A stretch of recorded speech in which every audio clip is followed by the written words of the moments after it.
magnétique, il n'y a donc pas de tension aux bornes. D'accord? Tout ça est nul.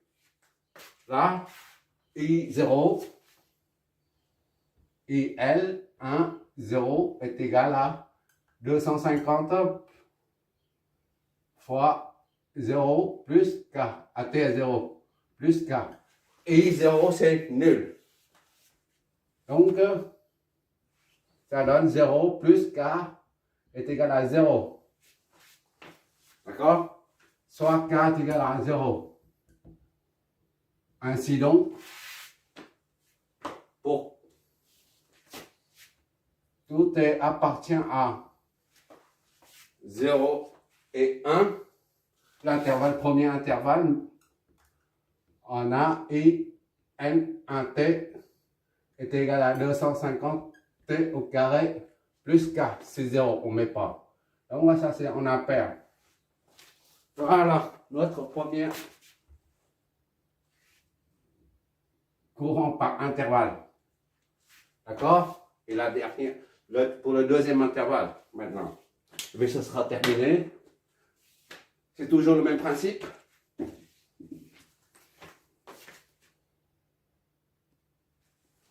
On y va pour le deuxième intervalle. Pour tout appartient à 1 et 2. Intervalle 1 et 2. 1 et 2 secondes. On a I N2 est égal à N2T est égal à 1 sur L intégrale de Vn. Tout à l'heure c'était Vn1T, maintenant Vn2T pour qu'il y ait une correspondance au deuxième intervalle, Vn2T fois dt. Voilà, est égal à 1 sur 10 puissance moins 3 Henri intégrale de Vn2T. Vn2T c'est là, d'accord? Vn2T, 5T moins 10. 5T moins 10 fois dt. C'est ça, moins 10. Ok. Bon, ça fait ça divisé par ça, 0,5, 0,5, c'est 500. I N de T est égal à 1 divisé par ça. C'est comme tout à l'heure, ici. Là. On met en facteur 1 sur 10, 10 puissance moins 3, d'accord? Ça, 5 au sort. Fois 5 intégrale de T moins 2. dt. On met 5 en facteur, il reste T. Et ici, il reste moins 2, d'accord? Et une fois mis en facteur le 5, on sort d'ici, là. C'est la 5. 5 divisé par 10, ça donne 0,5. D'accord? 0,5, 10 moins 3, tu le mets au-dessus, ça va 10 plus 3. D'accord? Intégrale de T moins 2. dt. Voilà. Ça, c'est égal à 500. D'accord? C'est toujours 500. Tu déplaces la virgule 500. Intégrale de T moins 2. dt. Maintenant, il faut l'intégrer. Là. Donc, IN de T est égal à 500 fois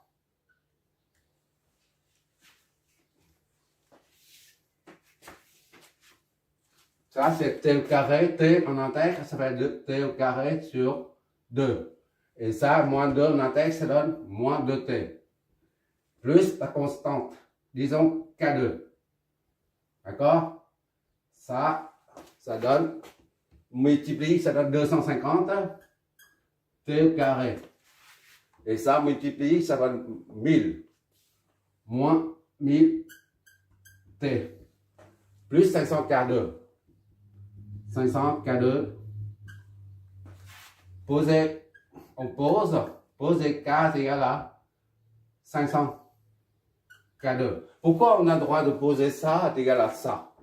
Puisque ça, c'est une constante. D'accord? Une constante fois une constante. Ça donne une autre constante. C'est tout. D'accord? Ça peut être à 100. 100 multiplié par ça, c'est 5000. D'accord? Et ça sera 5000. Une constante fois une constante donne une autre constante. Tout simplement. Tu peux mettre ça est égal à log, par exemple. Tu peux poser, au lieu de mettre poser 4 est égal à ça. Tu peux aussi poser logarithme. Voilà. Logarithme de k, par exemple. D'accord? C'est égal à ça. Logarithme. C'est une constante.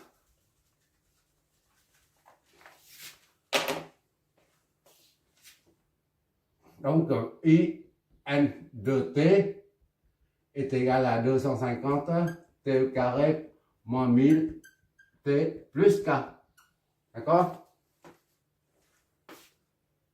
Provisoire, non, Tout à l'heure, on a trouvé ça. Tu regardes bien ici. Tout à l'heure, on arrivait. Quand on arrivait là, pour trouver la constante k, on devait revenir en arrière pour exploiter les conditions initiales, qui est IL0 était là 0. Tu vois là, IN1, 0 était là 0. D'accord? Donc, tu affectes 0 à t. Puisque tu es dans l'intervalle 0, entre 0 et 1. La condition initiale se trouve pile poil à 0. D'accord? Donc, tu peux exploiter la condition initiale qui est là. Mais maintenant, là, ici, là, tu es dans le deuxième intervalle.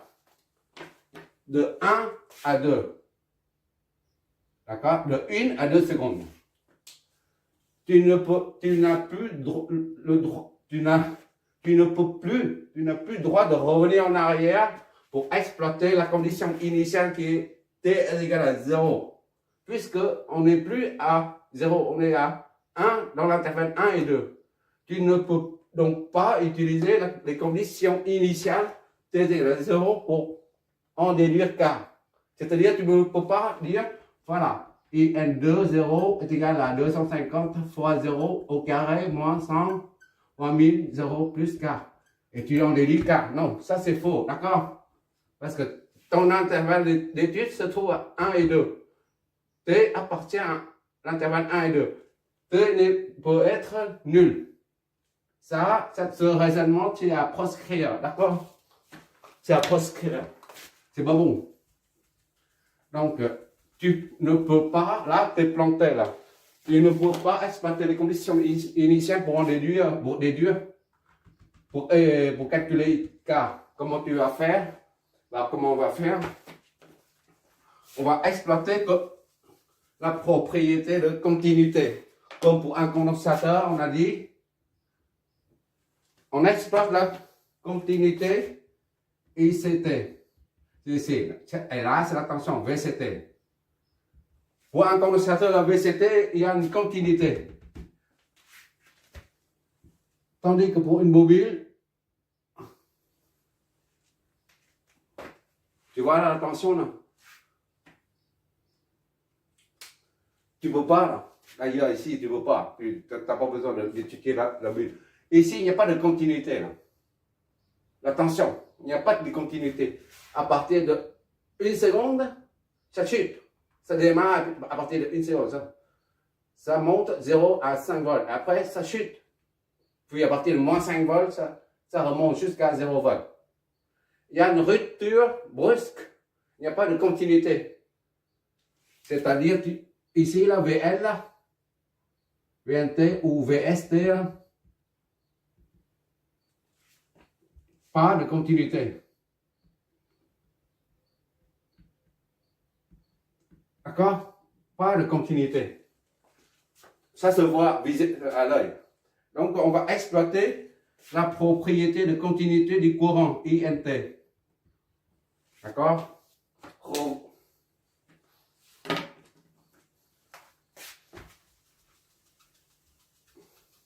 Puisqu'on ne peut pas utiliser les conditions, la condition initiale pour en déduire là, on va utiliser la continuité du courant.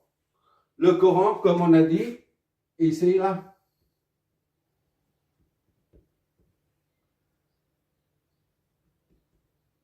Revois l'expérimentation pendant... Revois les 5 courtes vidéos, les 5 premières courtes vidéos.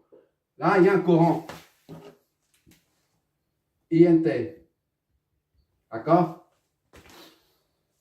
Disons, il est à 2 ampères. D'accord? Il y a un champ constant. Le circuit est fermé depuis longtemps. Bon. Maintenant, on l'ouvre comme ça. On ouvre. Pourquoi on ouvre? Pour créer un changement d'état au niveau du champ magnétique, c'est tout. L'objectif est ça. Et quand tu ouvres, il y a une inversion de la polarité. Dans ce sens, dans ce sens ou dans ce sens, peu importe. Mais le courant, lui, il ne varie pas tout de suite. À l'instant même où tu ouvres, T est égal à 0, par exemple. Et le courant IA, au début, il y a 2 courants. Au début, T est égal à I1 plus I2. Revois les 5 petites premières vidéos. Où I2 différent de 0, d'accord? Et maintenant, tu ouvres ici. I2 est nul. Tout de suite. I2 tombe à 0 tout de suite parce que le circuit est ouvert, d'accord?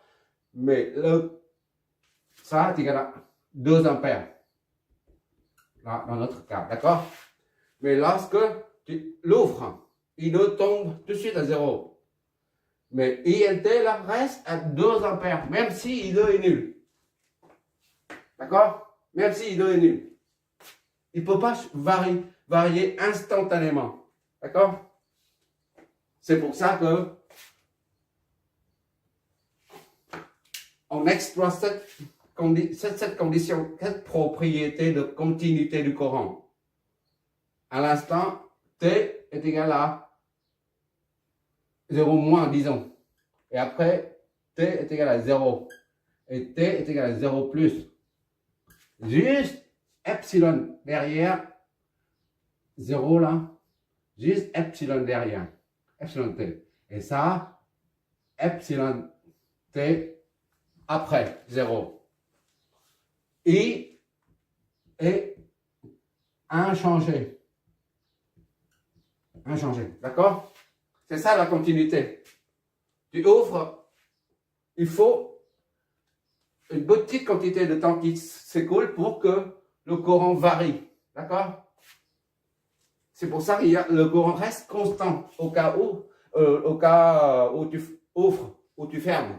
Que ce soit tu l'ouvres ou tu fermes l'interrupteur, le courant, à l'instant où tu fermes ou tu ouvres l'interrupteur, le courant reste, l'intensité du courant reste la même. D'accord? C'est ça qu'on va utiliser pour évaluer K, la constante.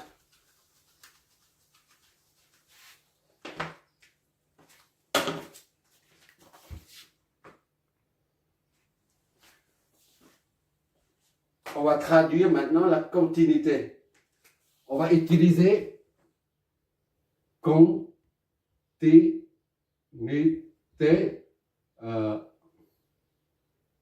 pendant 2 intervalles. C'est-à-dire continuité entre 0 et 1 seconde. Union, je crois, c'est ça. Ça, c'est la probabilité. Et 1 et 2 secondes. Voilà. Ça signifie continuité pendant 2 intervalles. Ça signifie implique, c'est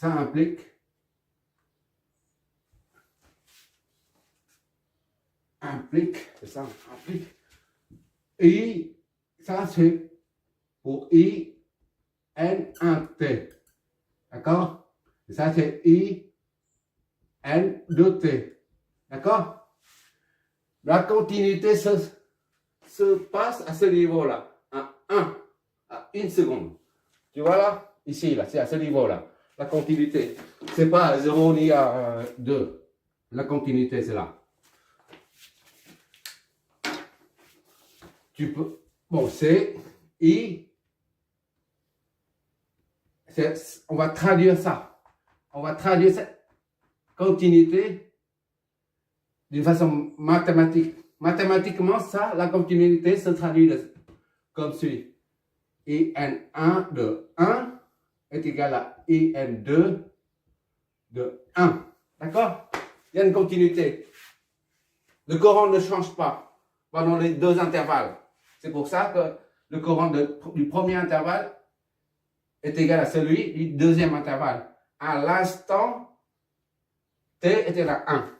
D'accord? Là où il y a la continuité. Donc, il suffit de remplacer IN1 de 1, c'est quoi? IN1 ici de 1. 250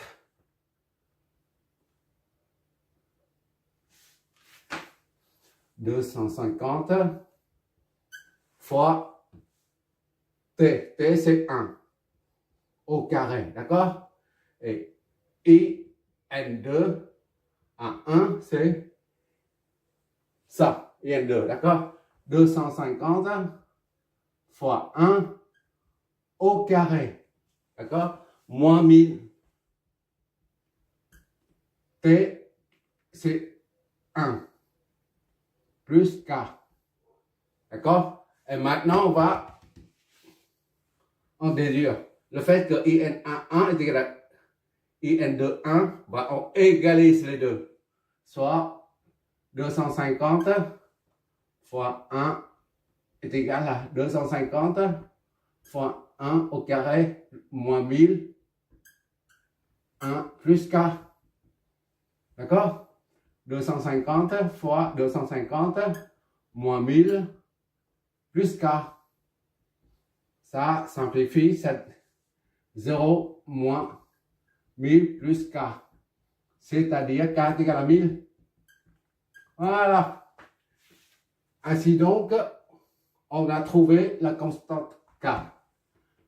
Pour tout T appartient à 1 et 2 secondes, on a VIN de T est égal à 250 T au carré moins 1000T plus K, c'est plus 1000.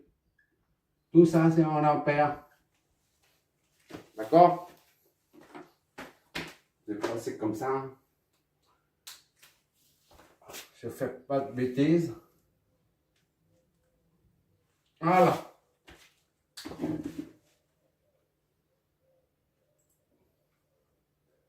250 T au carré moins 1000 T plus 1000. Voilà, c'est bon. Maintenant, on va interpréter ça. Je fais autre chose, je l'espère. Ok, on va tout faire. Pour ça, on va tracer les graphes pour pouvoir les comparer. Voilà la variation de I et de V.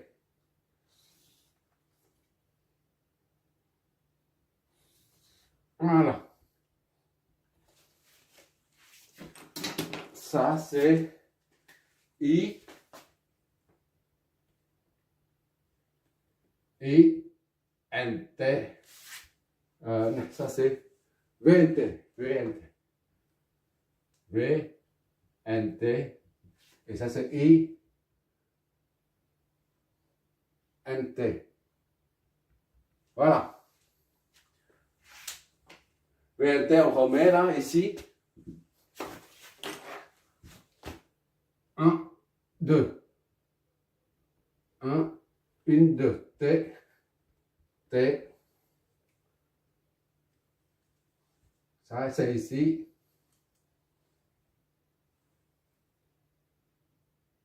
Voilà. Voilà. Ici. Voilà. Là, c'est 5. Moins 5. C'est des vols. Là, c'est des ampères. Bon, on va dessiner ça.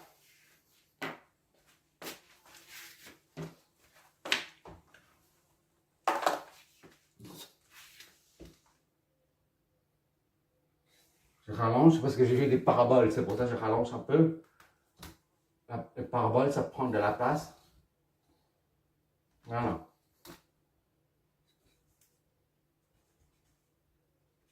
Voilà. Et ça, c'est ici. Voilà. Au premier intervalle, INT, c'est ça.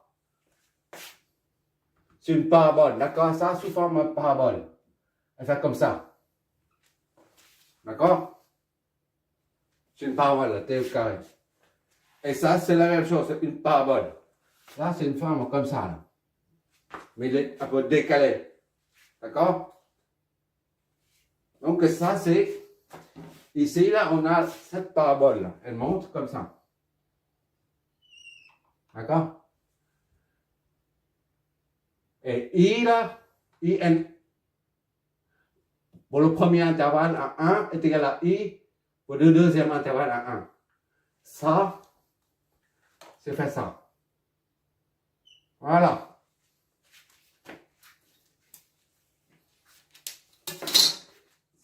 C'est V, N, 1, T. V, N, 2, T. D'accord? Et ça, c'est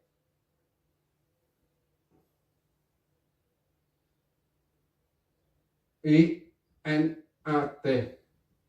I, N, 2, T. Voilà. Je n'ai pas mis les valeurs extrêmes, ce n'est pas notre but. Hein. Bon, on va interpréter ça. Voilà. On regarde ici. Ça, c'est le courant. Ça, c'est la tension. D'accord? On voit bien que ici, lorsque... Là, il y a une continuité. Là, ici, là, il y a une continuité. Ici. Comme on a calculé tout à l'heure. Mais la tension, il n'y a pas de continuité. La bobine, comme ça, là. D'accord? Le I qui passe. INT. Et ça, c'est VNT. Ça, c'est le champ magnétique. D'accord?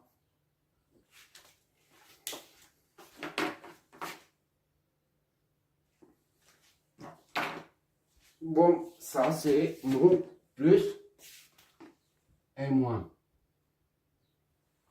Au début, tout au début, à l'instant t est égal à 0, la tension commence à varier de 0 à 5. D'accord? De 0 à 5. C'est pour ça qu'il y a un courant qui varie en même temps. D'accord? Et quand la tension, là, ici, là, la tension est là. Voilà, pour mieux voir. Et quand la tension arrive à 5 volts,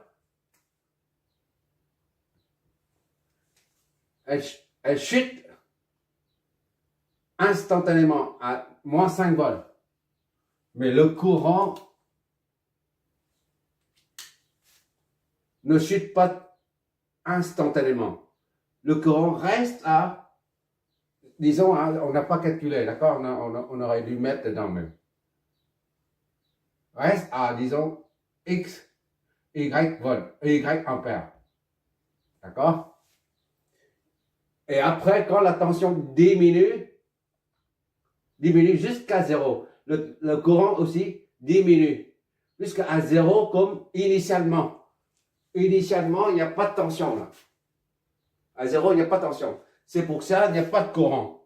Et à la fin, il y a à t égale à 2, la tension, elle est nulle. Le graphe nous donne. La tension est nulle. Le courant aussi est nul. D'accord? Ça, c'est... Ça et ça, c'est la même chose. la tension au bord de ça est la même chose que celle-là.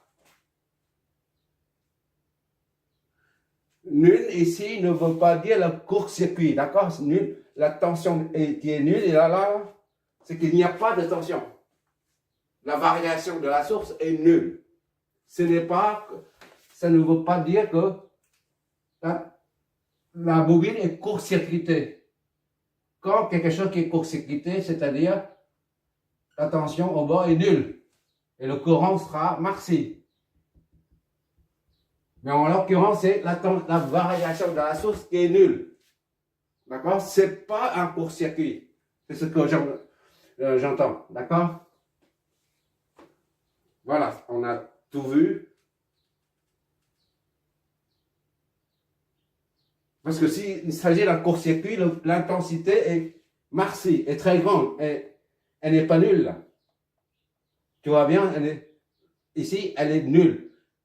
Nulle à cause de la tension qui est 0 volt en provenance, qui provient de la source.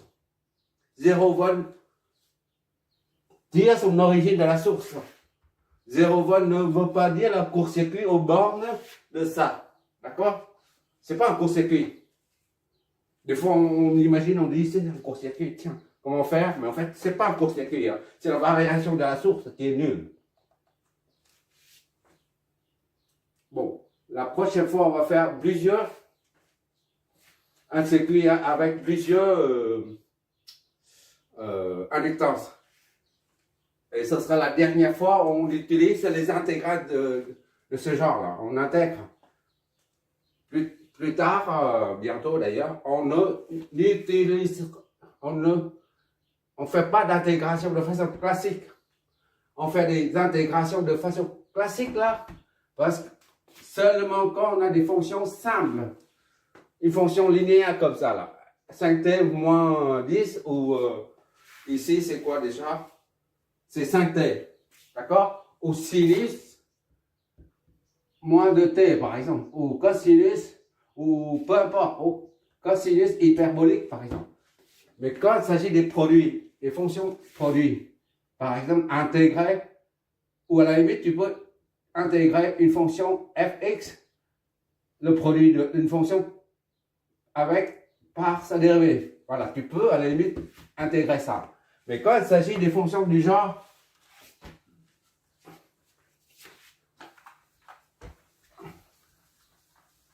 si tu as une fonction comme ça à intégrer,